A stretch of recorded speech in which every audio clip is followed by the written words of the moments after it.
We can't quite tell the perspective here. Looks like we're looking down one of the couches. That's affirmative. Good morning, Houston. You are looking down the couches. The crew is out just now for a coffee break, but I think you found that without the crew, absolutely nothing to fear, nothing to fear. This is a tape message. Is this a fully automated flight? That's true. At this point, I'd like to give you a slow steer in the cockpit. The crew is out for a short break, and we'll find them shortly over shore. As we look across the couches, you'll notice that we are coming through to the full instrument panel.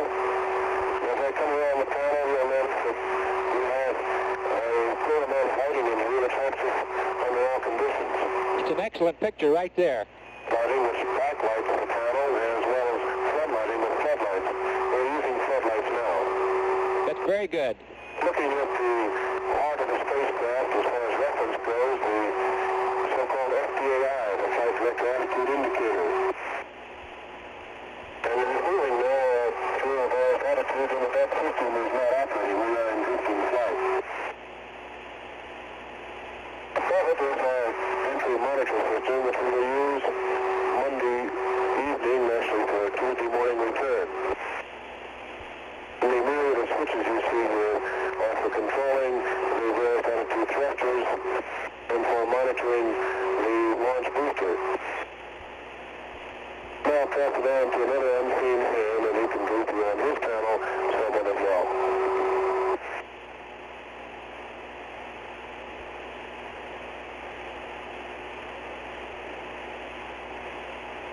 In this portion of the panel, you see the disky that is the display and keyboard for our onboard computer.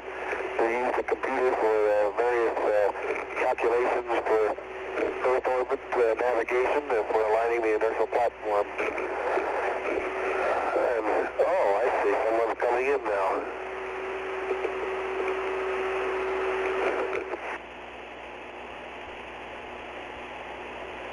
Good morning, Captain. Right above the display and keyboard is another instrument identical to the one that Wally just described. And the reason we have two is that if one fails, we still have a backup.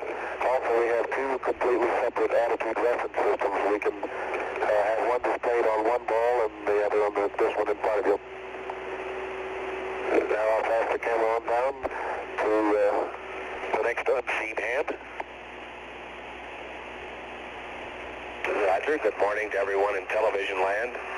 You're looking at the right-hand portion of the main display console. In the upper left-hand portion of your view, you would see the instruments that has to do with the cryogenics that are used to power the fuel cells and provide breathing oxygen in the spacecraft. Just beneath those, the round dials are devoted exclusively to environmental control system monitor functions, and immediately below those, the switches which control the environmental control system. Moving on slightly over to the right, we have several meters which monitor the surface propulsion system, which were used during the burns which were made the other day. I see we have another crewman coming in from his coffee break here. And here he comes, ladies and gentlemen. Lo and behold, it is our navigator. He found himself.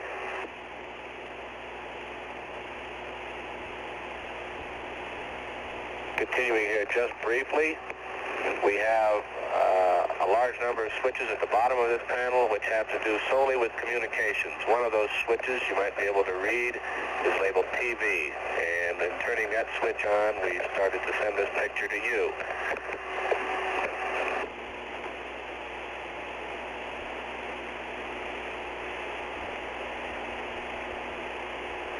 This instrument here is a quantity meter for our main propulsion system. It reads out the percentage quantity remaining. And here comes a third member of our party arriving.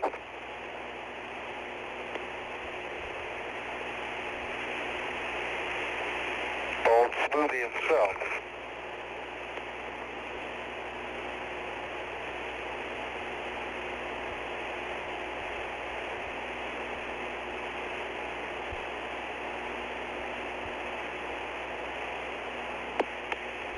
known in the parlance of spacecraft talk that we have a crew commander, but it's not known too well by many that we run a taut ship here, and to maintain physical discipline as well as moral discipline, we carry on a local orderly drill instruction period.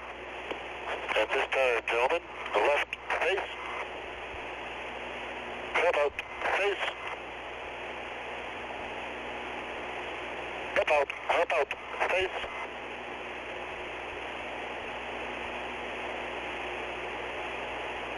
parade wrist. As you can see, we have our lighter moments. Oh, that's bad.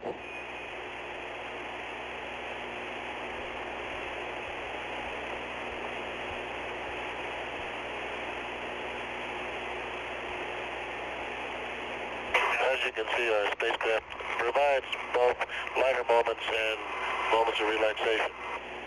We have one other motion that is called a forced march, which might be indicative of the control we have in the new mode, as we've titled it, intravehicular activity, or IVA.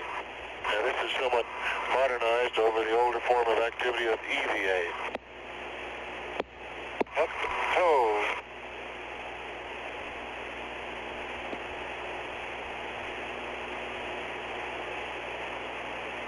You may note from this that we even have our ups and downs.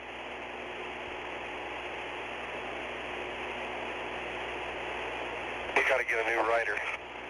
Just a second, we'll dolly in camera 2 and see what the erstwhile drill sergeant's doing.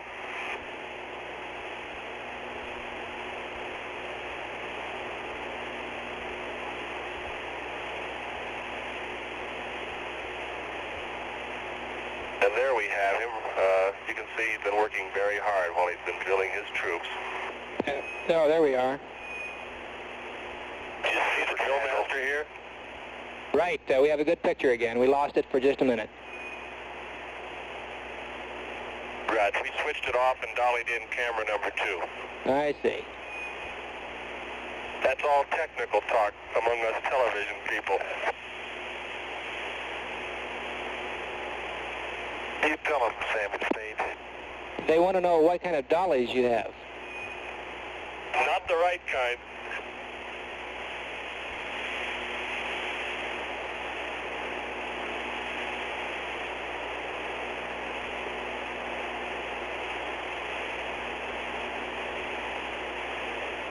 Trying to get another lens up. We weren't tempted to show you the outside, but there's some rather good weather, and we'll get a long telephoto lens on. This time I'm showing you a low equipment bay while we're digging out that lens. And the weather is somewhat scattered, quite a few large cloud formations overcast over the Gulf. I believe if you'll bear with us, we'll change lenses and give you an outside view. Good show. Picture is exceptionally good today. Roger, camera's going off. Right.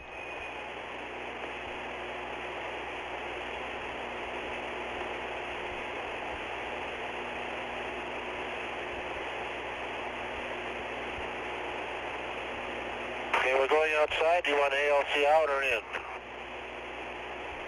We want Jason Omni first and stand by. Okay, we're outside. The camera's coming on. ALC out, please. We do not have a picture.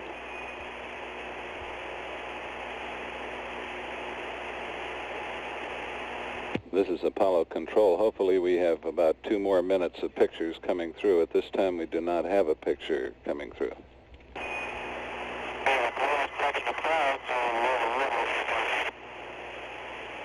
And we must be right on the fringe of reception.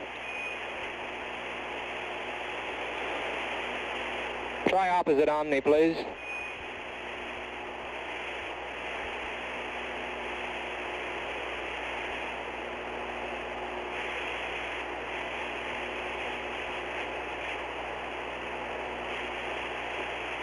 This is Apollo Control. We still do not have a further picture. We have about 1 minute and 15 seconds left to go.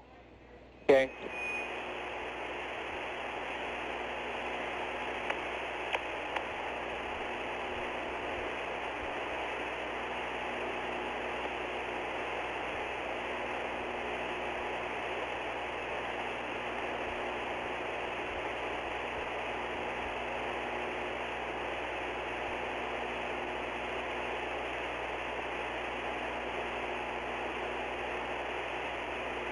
Apollo 7, Houston, confirm you have turned the camera off.